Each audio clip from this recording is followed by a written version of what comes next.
Assalamualaikum warahmatullahi wabarakatuh. Perkenalkan, nama saya Hedi Buadani. Perkenalkan, nama saya Dimas Muhammad Iqbal. Di sini Perkenalkan, nama saya Sukapati dari Unit IPK dengan NIM 2102 Akan mempresentasikan materi tentang pasar ekonomi makro. Pasar ekonomi makro dibagi menjadi 4. 1. Pasar tenaga kerja. 2. Pasar komoditas. 3. Pasar keuangan. 4. Pasar luar negeri.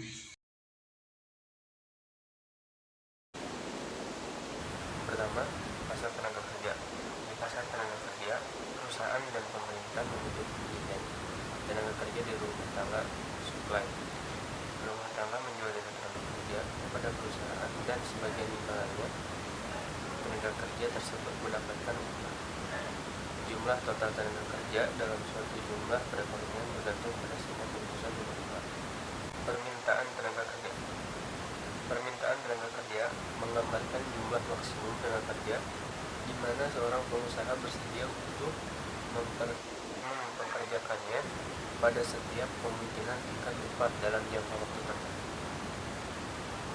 Permintaan tenaga kerja merupakan permintaan turunan derived demand dan dari permintaan output untuk komunitas. Oleh karena itu, untuk memahami permintaan secara detail, maka harus dulu memahami permintaan terhadap tenaga kerja bersama-sama input, lain misalnya modal dapat digunakan untuk mengesahkan output komunitas barang nyata. Penawaran tenaga kerja. Penawaran tenaga kerja berasal dari rumah tangga, individu atau angkatan kerja. Setiap rumah tangga dihadapkan pada suatu keadaan yang memerlukan suatu keputusan, yaitu beberapa banyak waktu yang dimiliki yang akan ditawarkan di pasar dan berapa banyak untuk dinikmati sendiri sebagai waktu luang. Dengan kata lain, penawaran tenaga kerja adalah jumlah maksimum tenaga kerja yang para pemilik tenaga kerja siap untuk menyediakan pada berbagai kemungkinan tingkat harga pada periode waktu tertentu. Setiap individu akan memperoleh manfaat dari hasil penawaran tenaga kerjanya dan dari waktu luangnya. Keseimbangan tenaga kerja. Permintaan tenaga kerja dan penawaran tenaga kerja secara bersama-sama akan menentukan tingkat upah keseimbangan dan penggunaan jasa tenaga kerja. Keseimbangan di pasar tenaga terjadi jika permintaan jasa tenaga bekerja sama dengan penawaran jasa tenaga kerja. pasar komoditas, output atau komoditas, mengalir dari perusahaan kepada rumah tangga melalui apa yang biasanya dikenal sebagai pasar komoditas. Pasar komoditas adalah pasar yang menjual produk dalam bentuk barang dan jasa. Rumah tangga pemerintah membeli barang dan jasa perusahaan di pasar komoditas, di mana perusahaan yang menyediakan atau menjualnya sebagai supply. Pasar komoditas dapat dibagi menjadi 3 macam, yakni pasar barang nyata atau juga real. Pasar barang nyata adalah pasar yang menjual produk dalam bentuk barang dan fisik jelas. Contohnya adalah pasar Kebayoran Lama, pasar Senen, pasar Malam, pasar Kaget, dan lain-lainnya. Pasar barang abstrak. Pasar barang abstrak adalah pasar yang menjual produk yang tidak terlihat atau real secara fisik. Contoh jenis pasar ini adalah komoditas yang menjual barang seperti pasar karet, pasar tembakau, pasar timah, pasar kopi, dan lain sebagainya. Pasar jasa. Pasar jasa adalah pasar yang menjual produk dalam bentuk penawaran jasa atau sesuatu kemampuan.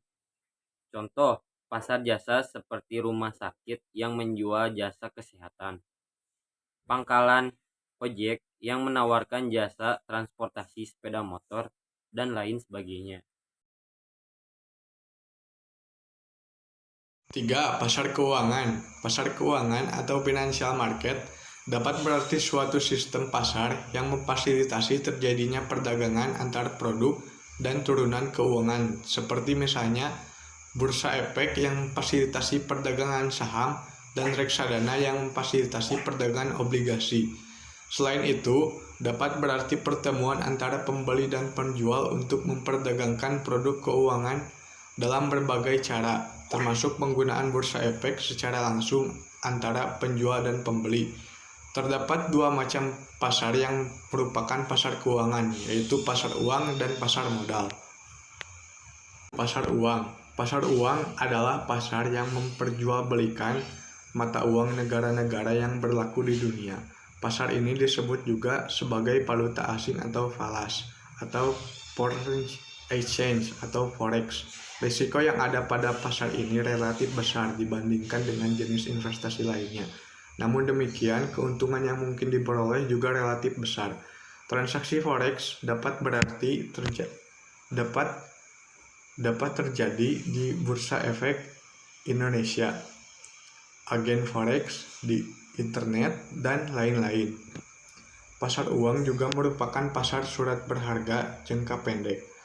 Di pasar uang ini yang diperjualkan antara lain sertifikat Bank Indonesia, surat berharga pasar uang, commercial paper, promissory notes, call money, repurchase agreement, banker acceptance, treasury bills. 2. Pasar modal. Pasar modal adalah pertemuan demand dan supply dana jangka panjang yang diwujudkan dalam bentuk instrumen-instrumen keuangan yang dapat diperjualbelikan. Kegiatan dalam pasar modal yaitu memperdagangkan surat berharga sebagai instrumen keuangan dan sebagai bukti kepemilikan suatu perusahaan bisnis atau kepemilikan modal untuk diinvestasikan sesuai dengan kesepakatan yang telah dibuat. Contohnya seperti saham dan obligasi perusahaan swasta dan pemerintah. Aktivitas yang terjadi di pasar modal dikelompokkan menjadi dua. 1. Pasar perdana. Pasar perdana mengacu pada serangkaian kegiatan yang dilakukan perusahaan dalam rangka menjual sebagian sahamnya kepada publik atau sering disebut juga dengan istilah go public atau penawaran umum. 2. Pasar sekunder. Pasar sekunder merupakan kegiatan jual beli saham setelah saham tersebut dicatatkan. Aktivitas jual beli saham di Bursa Efek ditentukan oleh kekuatan supply and demand atas saham tersebut.